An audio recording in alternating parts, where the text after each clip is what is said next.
What if the true strength of women in today's turbulent world lies not only in resilience, but in visionary leadership, bold advocacy, and unshakable commitment to change? Join us as we explore the critical role women play in shaping a more equitable future, overcoming obstacles, breaking barriers, and leading transformational change across sectors and societies. Time for Renaissance. Welcome to PhD with Woman on It, Hack the Future. My name is Beata Young, and today's PhD Positivity Hack delivered will be by our guest, Myrtho René. Our topic, the role of women in a challenging world. Episode 186 starts here. Let me remind you, this is a grassroots community that focuses on women on IT, an inclusive forum of women in technology, startups, and female leaders who are supported by men as well. And I bring heart to that hustle because empathy is my mojo, and empathy is critical to recognize the role of women in challenging world. We may have the last word, but really, we need you to focus, listen, and pay attention and ask our opinion. So, if you're joining us, please leave your questions, leave a little heart, spread some love, because love creates more love. And we have this power within, and we are going to bring some powerful messages. Congratulations, first of all, to God's Hand for the Needy in Mbale, Uganda. This is Justin, who sent us exciting news. She received a certificate of appreciation in recognition of her outstanding contribution towards accelerating actions for gender equality for women and girls in Mbale district. Justin, your work is making a real impact. I've got goosebumps when I think about the first time we met, and you were really worried because you wanted to put your message across and you weren't sure if anybody listened, because here's the fact. Not many people listen to us, but we will raise sooner or later. So, Justin, I'm glad that you got the recognition you deserve. Another great announcement. Jodie Krangle, hooray to you, and for being the running to become Female Entrepreneurs Magazine's June cover star. Your voice continues to resonate and inspire, and it's going to be the voice from the heart. And now let's go to Roya Kandalan, our guest, talking about AI. Well, she's creating a workshop. Renowned Gen AI research scientist and our former PhD guest will lead a hands-on workshop on integrating Google's Gemini into your app development process using Streamlit. Best of luck, Roya. Now, let's go back to our topic, the role of women in a challenging world. In this episode of PhD, we're honored to welcome back Myrtho, a trailblazing leader with a distinguished career in finance, human resources, and public services. Offering an essential perspective from Haiti, Myrtho's journey spans credit management, HR leadership, and directing the National School Feeding Program. As General Manager at the Ministry of Women's Rights, she has been a driving force for gender equality at the national level and beyond. With experience on the board of the Central Bank of Haiti and participation in international conferences across Europe and the Americas, Myrtho brings a wealth of knowledge. But let me stop all this description. You can look up what Myrtho did in the past. Myrtho, such an honor to have you back with us. What a sparkle of life. Well, last time we met in July after meeting for the first time in beautiful floor of New York Stock Exchange. Your Exactly. journey from the high stakes world of finance to championing women's rights at a national level is truly remarkable.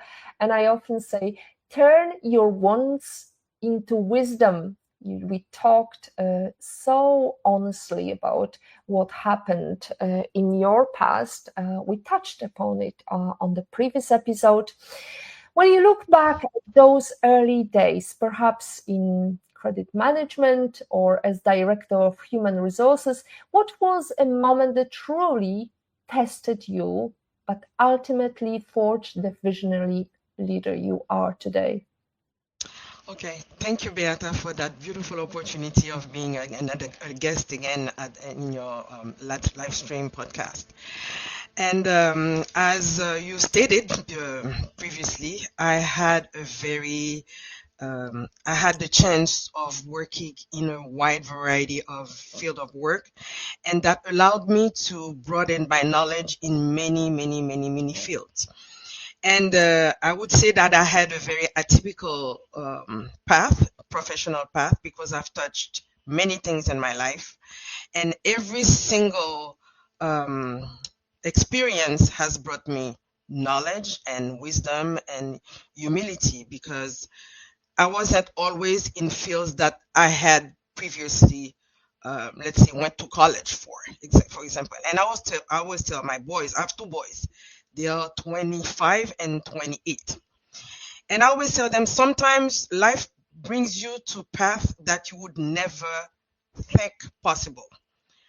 I worked in nutrition, gender equality, central bank, and insurance, and name it. I've been around, and all this experience has brought me to where I am today, because it shaped me into the woman that probably God wanted me to be, and to be at this special place that I am today. It has been challenging.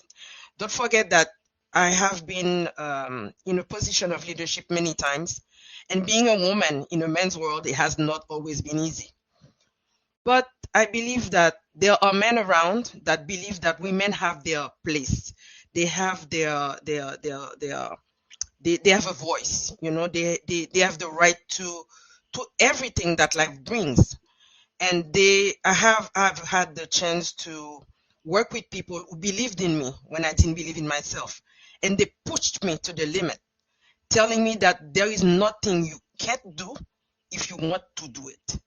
So early on, and I had also my family, my best support system, my dad, my mom, who've raised me to be a very independent person, and they instilled in me also a sense of values, the values like integrity and hard work, and honesty, loyalty. Those are things that I've been exposed to very early on, and those have shaped my path into my professional journey, and it brought me where I am today.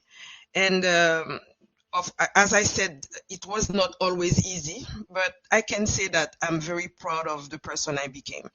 I'm very proud of the woman I became. And I'm very happy to be a woman also in this world, because I think that we have a lot to bring. We are nurturers, we are life bearers, we are mentors, we are entrepreneurs, we are everywhere. Amen, sister. Amen to that.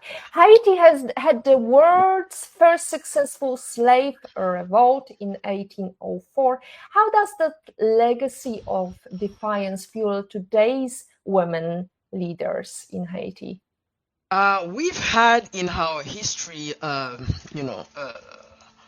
great, strong women who've really shaped our history, and they've been since the queen that the Spanish, when they came in Haiti, they found that beautiful queen, which her name was Anakauna, and she was a very, very smart and beautiful, and she was also known for her talents, her sense of diplomacy, and it allowed her to face the Spanish when they came, and they saw in her a threat because they were here to colonize.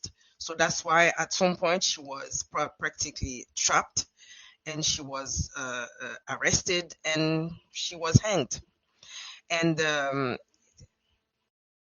I think she had, at the time there were Indians in the land. As you know, Haiti's history has not been Haitians living in Haiti. We came from Africa, by boat, and we were chained, and we had to leave our mainland, and we came to that beautiful island which is called Haiti, and this became our land of I can the word comes in French because I'm a French speaking person. It's our mainland is not Haiti, but it's the land that we we we got to live in, and we got to love to be in.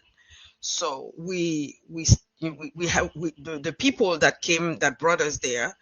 They were not always, they didn't have always a good intention. It was really for slavery, pure slavery. But we were very resilient, and that resilience you can still feel it, because as as we are talking now, my country is facing a lot of challenges, and Oh, they are absolutely. A lot of challenges, but also a lot of opportunities for women to step in.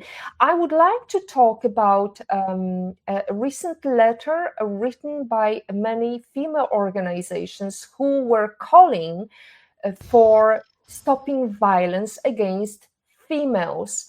Can you bring some insight into that? domestic violence is not only in other countries, it's in my country as well. And for having leaded, I've been one of the leaders of the Ministry of Women's Health uh, after the minister, because I was the director general at that ministry. And that experience had allowed me to understand better the feminine conditions and the women's rights condition in Haiti. And I was very shocked of all those cases that were coming to us. Domestic violence is real, and I don't think that's a battle that we can really take lightly, because it destroys family, it destroys women. And in Haiti, women are the majority. We are 52% of the population. And unfortunately, I always say that when you are the majority and that majority is beaten, is abused, or is not empowered, the whole population is going to suffer from it. Because Haitian women are resilient. Haitian women are, they are strong. They bring on their back the economy. They are wonderful mothers. They are, they do everything for their family. They make sacrifices. They sometimes they even forget themselves to serve others. This is who we are. And that resilience was an inheritance from those wonderful ladies that were all over our histories. You have that lady she was called Toya. She was a fierce, warrior at the time of independence, when the fight was for independence. We had so many women who paved the way for us, and it gave us, to the women now living in Haiti, it gave us, a lot of resilience. But that battle, that violence is incredible, really incredible. I've seen women come to the office with their faces, practically bruised completely. And who does that? It's it's always the boyfriends, or or the husbands, or the men of the house. And that violence is just to one purpose, to show superiority. You don't have to break me to show that you're more than me. We can just coexist. We have to learn to coexist. We have to learn to cooperate, like, we are sitting next to each other and we need to find a common ground. One thing that I wanted to talk about is this open letter to demand action, which has been released on Global Center for the Responsibility to Protect. And basically, this was addressed to His Excellency Fritz Jan, President of the Presidential Transitional Council. And how many letters, how many pleas do we need to change the system? Is there a chance? Is there a light? What's the North Star for females in Haiti, Myrtho? Do you have, if you could put it in one sentence? There is always, there are always ears listening. And thank God there are men in Haiti that believe in women's fight. They believe in, backing up women in their role in society. And I believe that our leaders, the ones that are there, they will listen to those voices, because I've seen them, taking part of a lot of activities from the Ministry of Women's Rights in Haiti, and I've heard their speeches, and I think that they will embrace the cause and bring about all the different solutions that are there to try and alleviate the because this is not something that we will eradicate in a blink of an eye. It's not a miracle. It's not going to happen like a miracle. It's a long-term battle, and I think that we're never going to stop fighting for the rights of women. And that fight has been brought to United Nations, where I went when I was in the sitting position to do so with the minister at the time. And I think our voices are being heard. And thank God there are people out there, in Haiti, and men mostly, who are really willing to, back us up and make things happen for women. I Okay, can tell you, Beata, yeah. rapidly, if you allow me, especially for education. At some point, little girls didn't have the right to go to school in my country. It was not a right at all. They had to stay at home and do, house chores. That's all. You know, Mm. we bring, cook food, help the mother, in the house. That's all they could do. And the little boys were ready every morning to go to school. But that battle is being won now, because more little girls are going to school. They go to college. They have a degree. They are entrepreneurs. They are in the political world. They are senator. They are, we are in every field now. They are engineers, doctors, and everything. If I So I if think I that battle may is being won. if I may interrupt you, it's lovely concept, Myrtho. Although I think we are still doing these chores, but we have the freedom of going to school.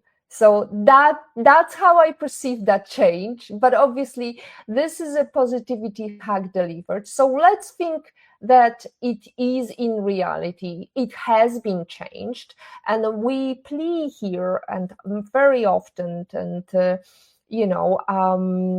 we quote very often Maya Angelou, who says, if you can't change something, change your aptitude. If you don't like something, change it. If you can't change it, change your attitude. So, what would be change your attitude blueprint or formula or magic that Myrtho would do, if you could say in one sentence? In Haiti, I'm talking about my experience. We we have been for the last 50 years facing hardships after hardships, problems after problems. And I always tell my friends and my surroundings that we complain a lot about what's going on. But what are we doing to change things? As you said, and I quote Maya Angelou again, if you something to change, change it. Stand up and help. Be part of the change. If you can't change it, change your attitude towards it. And that's why I got into public service, because I was tired of being like every other person that, every time there was a party or a gathering somewhere, oh yeah, this is not going right, this is not going straight, this is not good, this is not. But what are we doing about it? It's not only complaining. What is the, what am I bringing, as a citizen to this country, and to try and change something for everything to get better. We have a beautiful motto, which is together everything is beautiful. It's l'union fait la force. By being together, it's our strength. But I don't get to see that too much in my country. We have a tendency of partnering against something or against someone, but we don't partner to create something beautiful. We have to learn to really gather and say, this is our country. We're going to do something great about it. We always rely on other countries to come all the time to help us. But what are we doing to help our country? I think you're doing a lot, although, Myrtho, from what I read, only 3% of Haiti's parliamentary seats are held by women. How do you turn such stark inequity into actionable hope, into changing attitude of Haiti landscape leadership? I must also say that sometimes women have the will, to be in positions of leadership. Sometimes they dare, going out there and present themselves for, positions of leadership. But it's not always easy for them to get there, because they are being stopped by other people, and the struggle is real. And I've witnessed, women who would present themselves as a candidate to go to parliament. But while the work was being done for them to do that, they were stopped at some point. They were threatened. They were threatened in their homes. They were threatened with their kids. So they had to back up most of the time. So the ones who got there, I take this opportunity to really salute them, salute their courage and determination, because they eventually, their determination paid off. And that's how we got one woman senator, and we had, I think, 5 or 6 other women as house representatives. But it's still a battle, and women are trying their best. But unfortunately, there is a fear that has been instilled in people. When you go to public service, you're gonna get, you know, they're gonna really destroy you. They're gonna destroy your reputation. They're gonna talk bad about you. So stay out of it and everything. And what does that create? It creates a gap. And I always say that nature will always fill those gaps. And when you don't step up as a capable person, anybody who's willing and not afraid and not being always the better person for the position will step up, and Oh, they will absolutely. be in positions where they cannot really do the job, but I had since to. the void was there, somebody else filled it. So unfortunately, people are just afraid of being public servants. Mm. We are so good at coming together and plotting and making meals together. Or if you, as you mentioned, look into nature, lioness know how to cooperate, how to get the prey, how to surround the gazelles into one place and cooperate with a blink of an eye, with a different moves, and they together, as you say, together everything is beautiful. And just by observing nature, by really highlighting other women's achievement, celebrating their achievements, I agree with you, Myrtho, we would be so much further. But again, Positivity Hacks delivered. We are 20 minutes past. We have a lovely greetings from our listener, Desiree. Hello, wonderful women. Great to see you again, Myrtho, joining the PhD Live. Thank you, Desiree. We are delighted that you are getting inspiration from Myrtho. Myrtho, you directed Haiti's national school feeding program.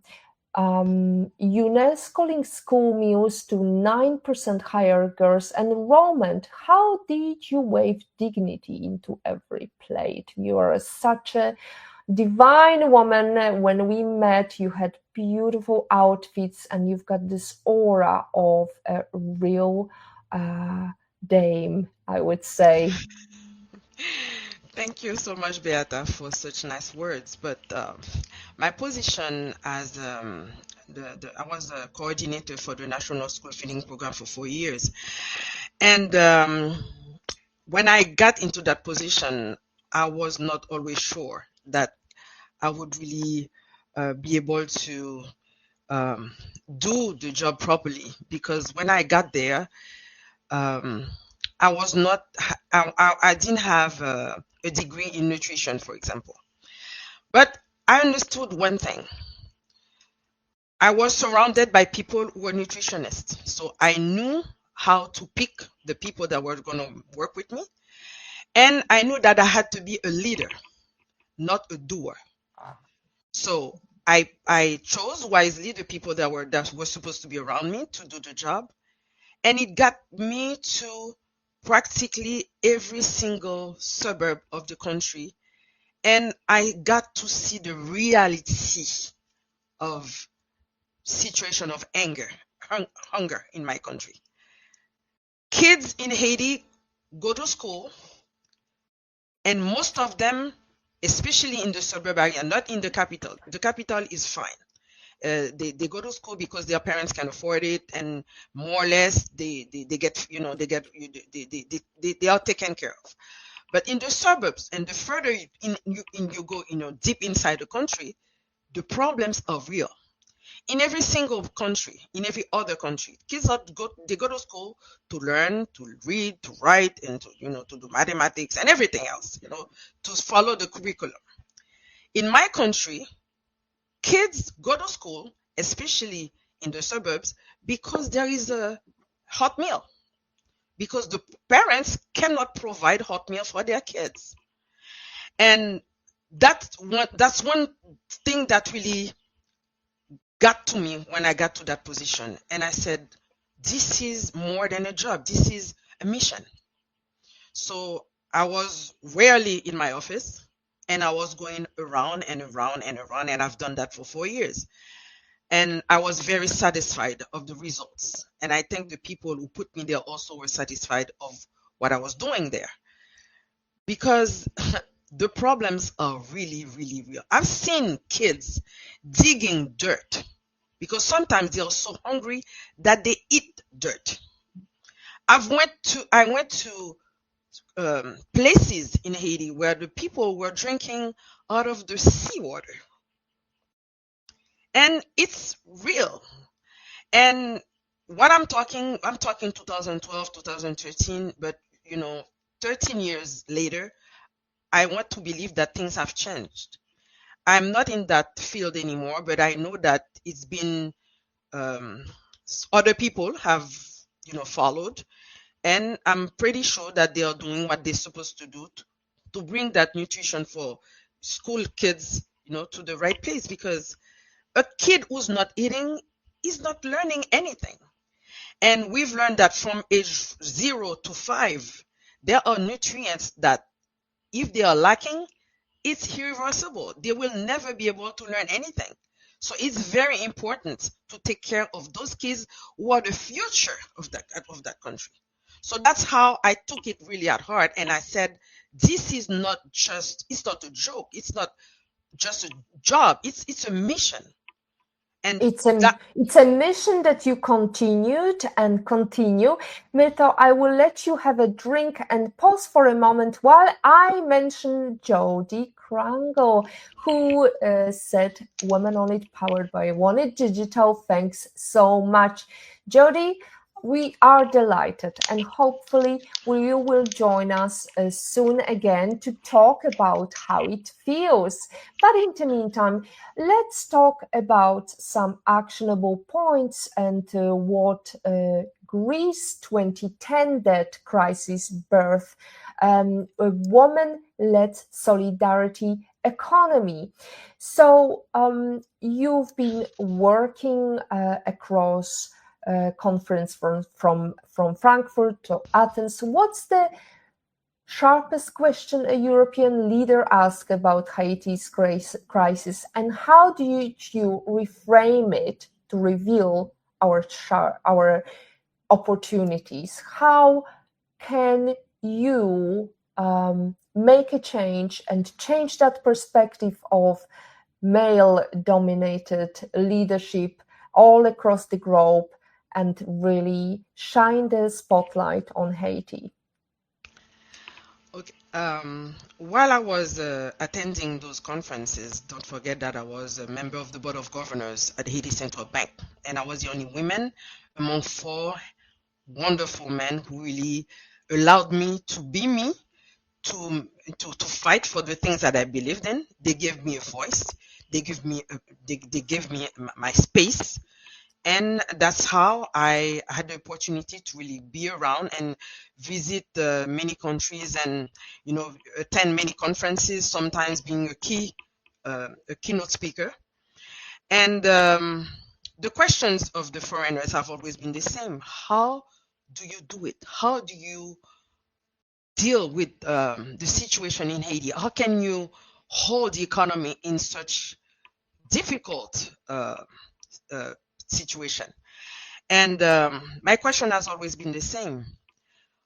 The Board of Governors was made of very solid people.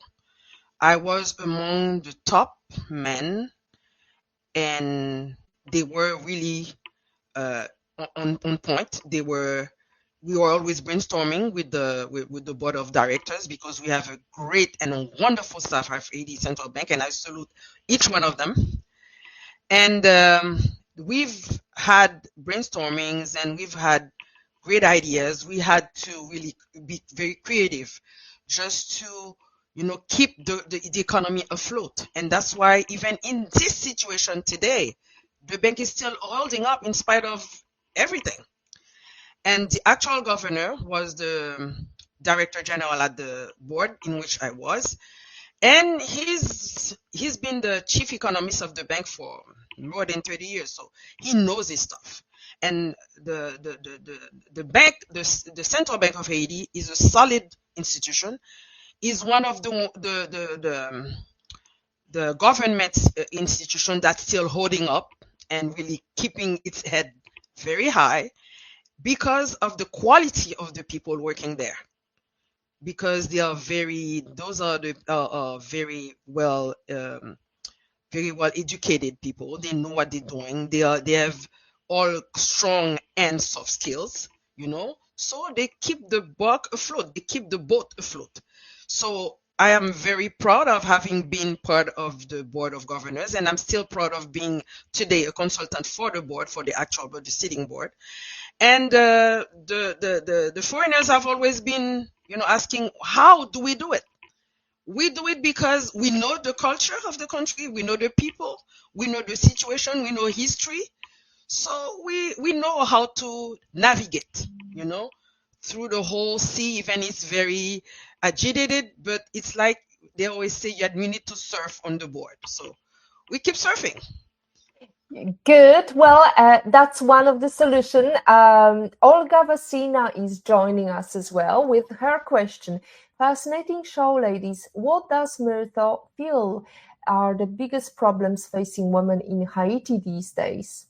Thank you. The problem in Haiti are not different from the problem facing in any other country. We face the same gender-based violence, the inadequate health care. We still have the lack of education, food insecurity, unequal political representation, discriminatory social institutions, limited freedom. It's the same. We're no different from any other country. We face the same challenges and we're doing the same battles. So we're no different from other countries.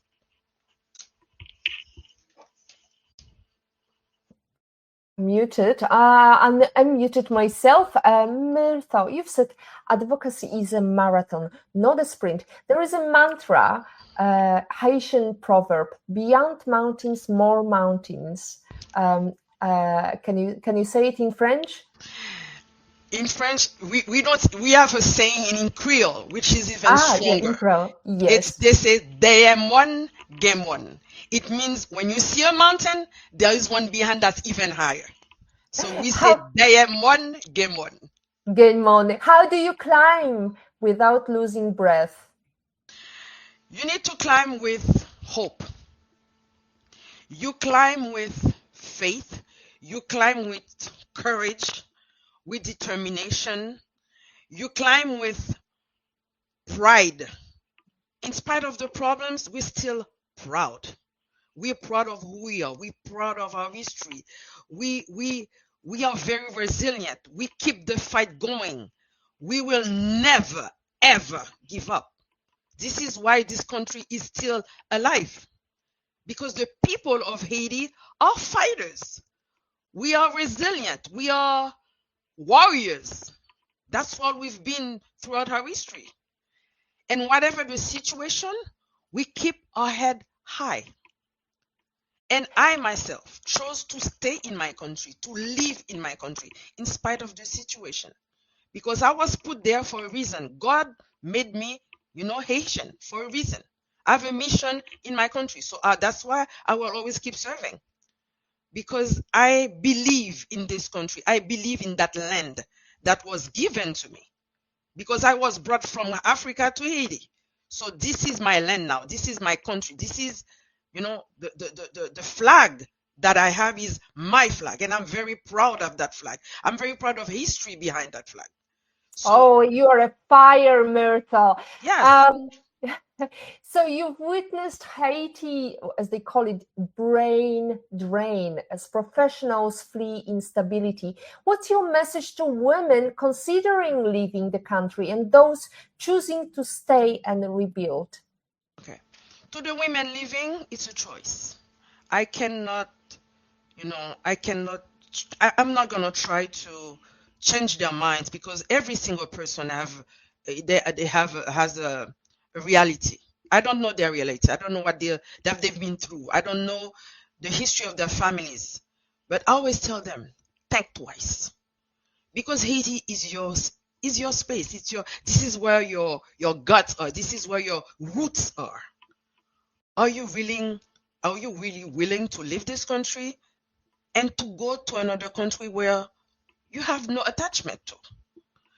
But if it's a choice, I respect it because I learned to be very respectful of people's choices. We have to be very supportive of one another. But if you choose to go, you need to know that it's differently difficult. Each country has its own struggle. You're running for that struggle, but you're gonna fall into another struggle. Maybe you have the impression that things are getting better because the grass is always greener, across the street. But you don't know the reality until you get there. But if you choose to stay, I can guarantee that if we put ourselves together, that battle is won in advance. Because we can achieve anything that we put our mind into. This is something that I understood, and the more the merrier, and the more people, the more strength.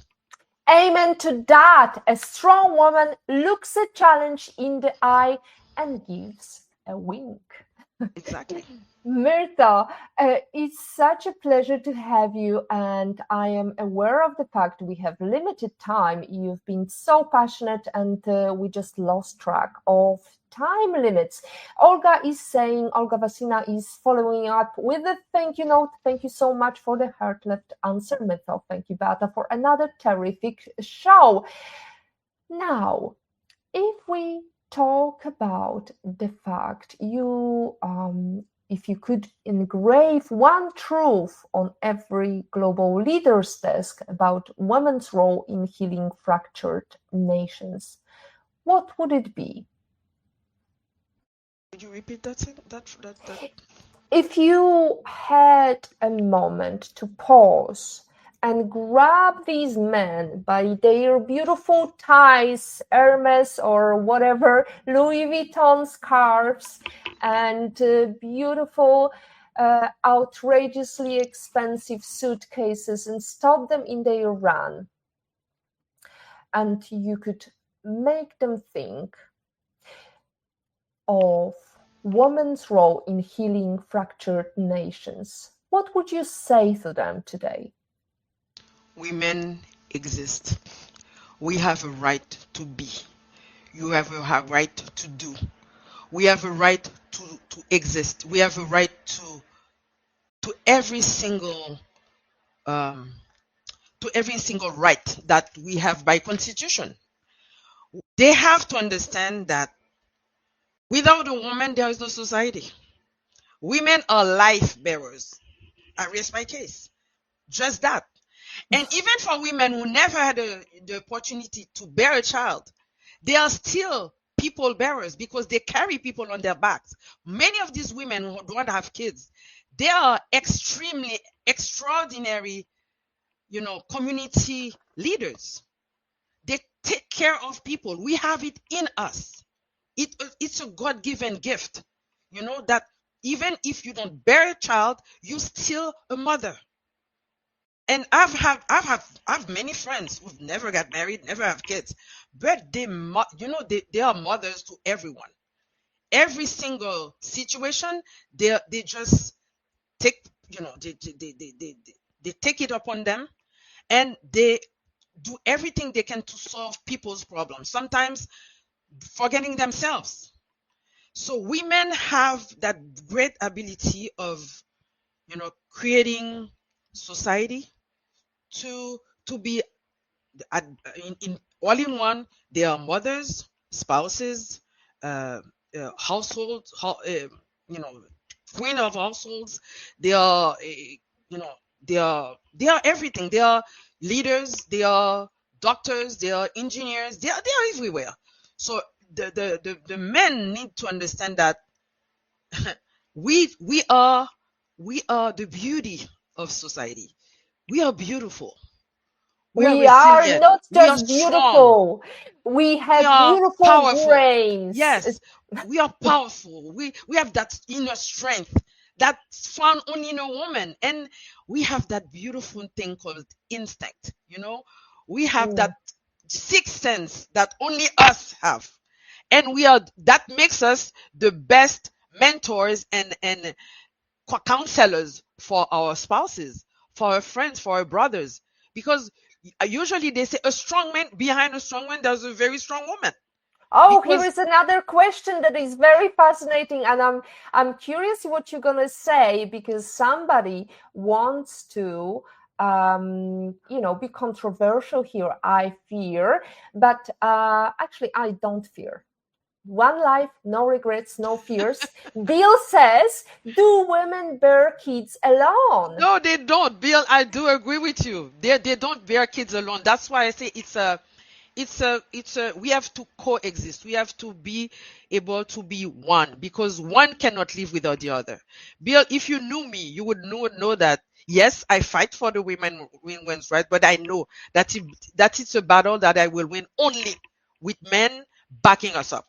Because there are things that I can do. We are complementary. We are. We cannot live without men. Men can't live without women. We complete each other.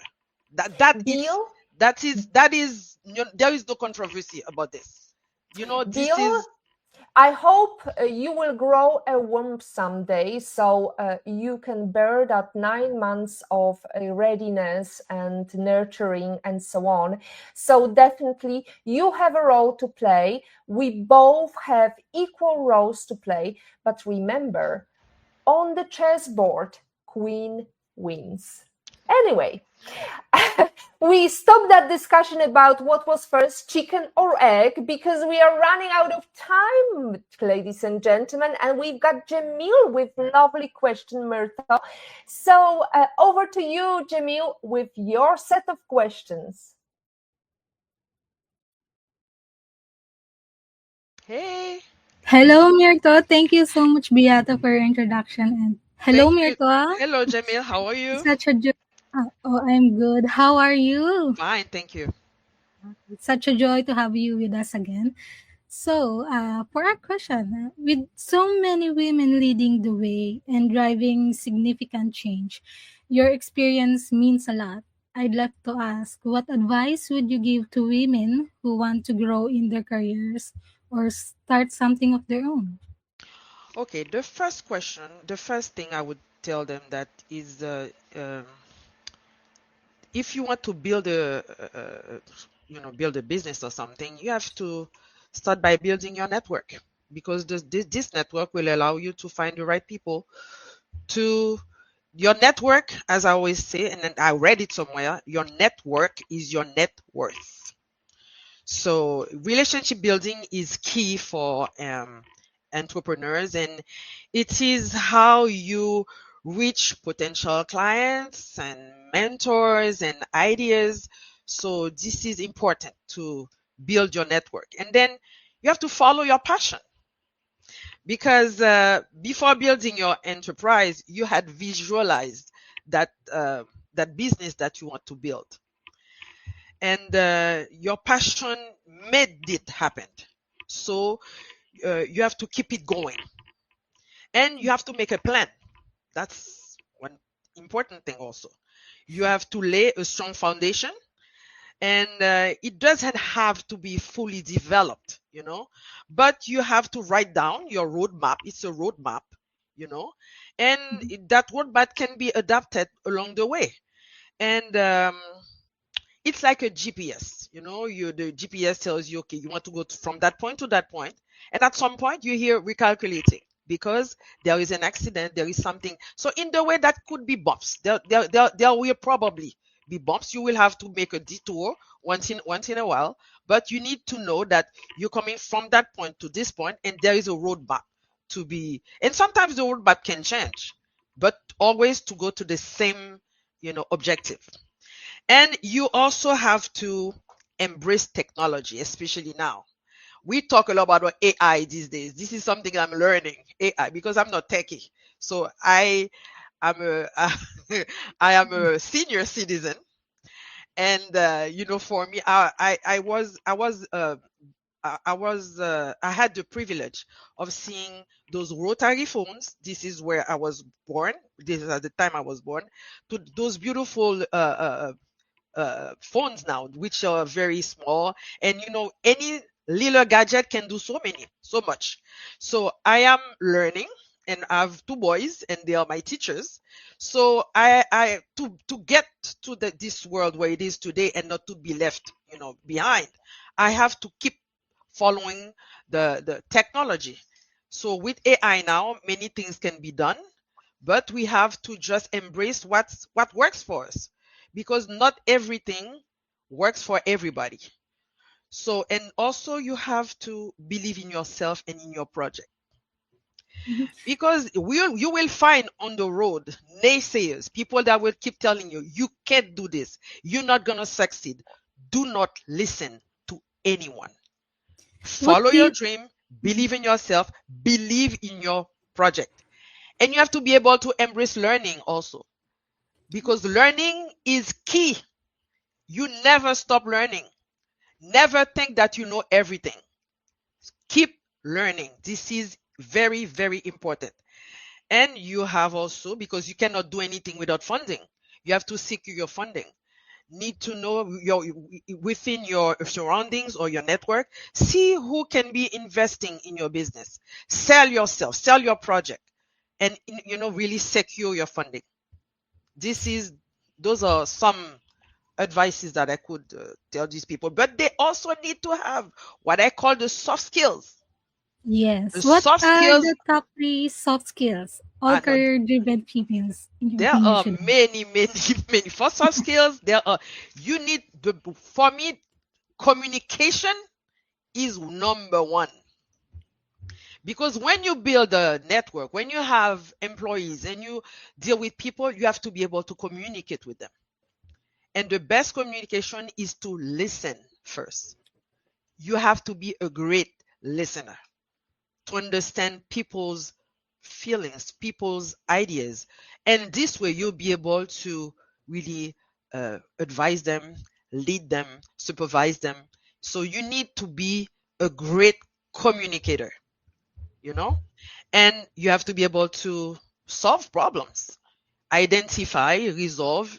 Some challenges will probably come, across along the way. You have, as I said previously, have to have some computer literacy. You have to have critical thinking, to analyze, evaluate information, and you have to be able to make well informed decisions because people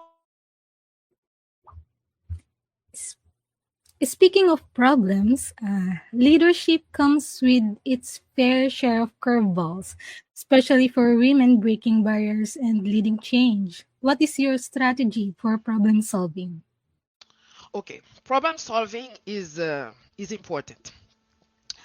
When you solve a problem, you first must know the root of the problem. What is it? You have to identify it first before resolving it. Because if you don't identify the problem, you will never be able to resolve it.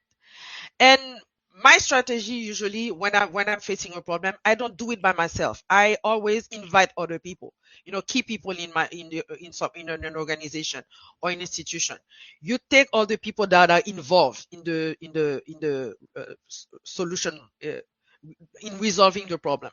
So you make brainstormings, you make a lot of meetings and brainstormings, and everybody puts their ideas, and then we see from all these ideas which is best, for the situation, and we implement the solution that we think is the most appropriate. And while doing so, we need to monitor the impact of that solution. Is it working? Or do we have to change strategies? Do we have to keep thinking more?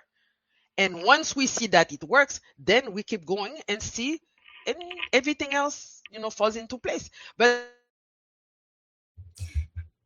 We've been talking about the powerful role women play in today's world. So, I think behind every strong woman, there's often a woman who helped inspire that strength. Is there a woman that has inspired you throughout your journey? my mom, my mother, my mother is she's an amazing person. I always say that she's a grande âme and a grande dame.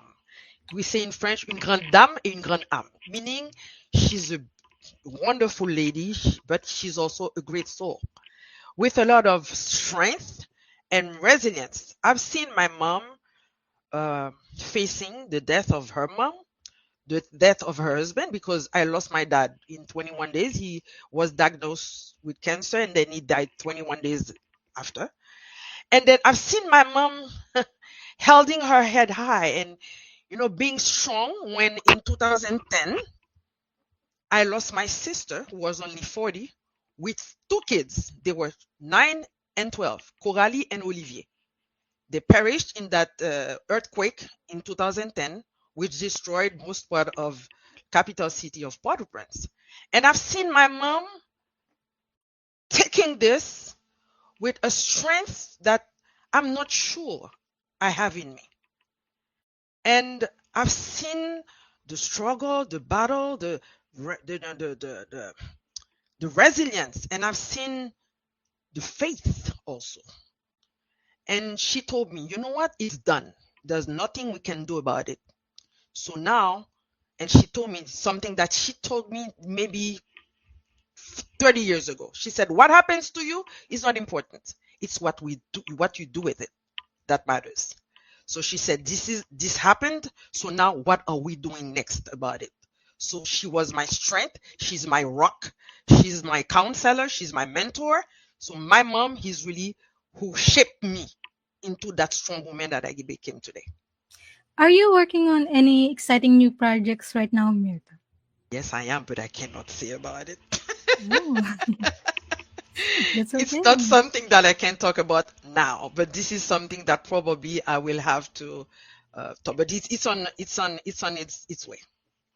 Well, good luck with that. Thank And you. um, Eleanor Roosevelt once said, "Women are like tea bags. We don't know our true strength until we are in hot water." In life, how are you in hot water, Myrtho? How are you brewing? Am I brewing now? I don't think so. I think um, hot water.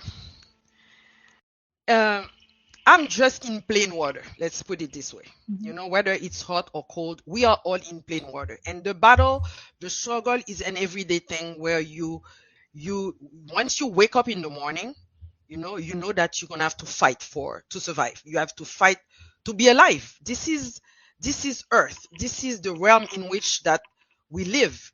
It's a constant battle, and it's okay to be in that water. The most important is that to stay afloat because nobody wants to sink. So we are in waters, and we surf. We surf, and whatever wave that comes at us, we know how to surf, not to drown. Because life is about navigating. It's about fighting. It's S- Speaking of fighting and navigating, what is the number one book you can sit and think, oh, I wish I read before I started my career? I really wish that I had read when I was in my 20s the book of Robert Kiyosaki, the Poor Dad, Rich Dad, Poor Dad. That book has that concept of cash flow quadrant. You can be an employee, you can be self-employed, you can be a businessman, or you can be an investor. And I'm sure that on my path, if I had, read that book, maybe my choices would have been different. But I'm not regretting my path because the path that I followed, allowed me to get where I am today because I've touched many, many, many fields in my life. And this is what life has thrown at me. I always say that life, gives you a set of cards and you have to do with it. So that cash flow quadrant, if I had known about it, probably that my choices would have been different. Let's imagine that you could meet anyone in the world for a private breakfast. Who would it be and where would you choose to meet? That would be with the Reverend T.D. Jakes. This is one of my mentors.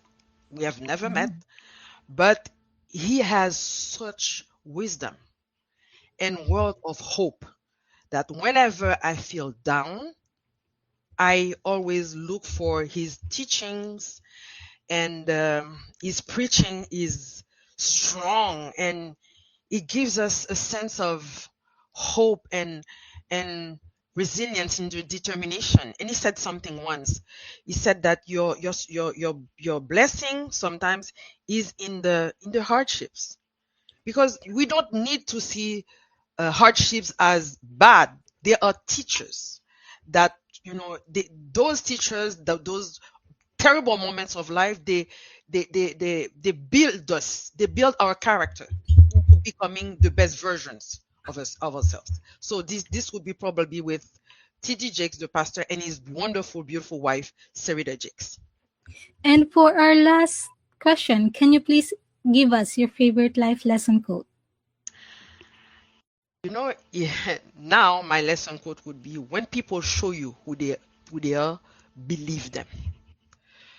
We have a tendency of seeing red flags when we meet somebody. We see all the red flags, but we're very we are very tolerant when we say, maybe this is because they face a hardship. It's because this, it's because that. But the person has told you from the get-go who they are. Why do you want them to be somebody different? And this is how we embrace people. They become part of our intimate life. We tell them things that they should have never known about you. And then we are very shocked to see later that everything you've been telling these people is being spilled around. But they had told us from the get-go that they are who they are. But we kept finding them excuses. So life taught me that I have to choose my surroundings and friends wisely. So this is what I do now. Thank you very much, Myrtho. We're so grateful to have you with us, and we can't wait to see what you continue to build and inspire next. And now I'll hand it over to my amazing co-host to continue the conversation. Here's Beata. Thank you, Jamil. Thank you. It's been a Thank you, pleasure talking to you. thank you, Jamil. You're amazing as well, and that was really inspiring. Such a great mission carried around the world because Jamil was speaking from Philippines. I'm originally coming from Poland, and there are some ties, Haiti and Poland, but we are not going to spill the beans because I'm sure Myrtho will be coming back because there is some magic we want to spread around, and I'm sure there will be more exciting news because beyond mountain is another mountain, and we are climbing Mount Everest. Your network is your net worth. I'm so delighted that I'm part of your network. Hopefully, I can remain your friend. That's such a beautiful thing you said, Myrtle. Thank And you so much, finally, Beata. Thank you so much for having me. It's always a pleasure, and you know it. And I thank a lot. I thank all the people that intervened today, all the questions that were asked. It was a pleasure and an honor, being with all of you. And I hope to see you soon, Beata. And oh, thank you, guys. absolutely. Thank you, Jamil, and thank you, the whole staff of Positivity Hack Delivered. Beautiful. Sophia Bush says you're allowed to be both a masterpiece and a work in progress simultaneously. And I always repeat progress over perfection. You were mentioning, Myrtho, that your English is not your first language, and that resonates with me. I'm Polish, and it took me a while, but my English is better today. and I'm still and learning. I'm still learning because oh, me too, French, girl. You I'm and great me. in French, but really, so in English. But you know what? We have this vibe going on, and this rhythm is going to resonate and spread around us. And it doesn't matter what language you say, it could be a bubble tower, but really the message is clear. We are heading towards the revolution. We need more female leaders. And that's it from episode 186 of PhD Livestream. Thanks to Myrtho René. To stay updated and ensure you never miss a positivity hack delivered, follow Woman on It and turn on notifications to be alerted once a video has been released. Next week, we are going to have Grace Redman, and we are going to talk about another magic, manifesting fearless 2025 from F up to fabulous with Grace Redman. As always, our positivity quote comes from positive thinking only and goes: look for something positive in each day, even if some days you have to look a little harder, even if some days you have to climb another mountain. Today is your day, ladies and gentlemen, to hack the future, hack the positivity you want. Thank you.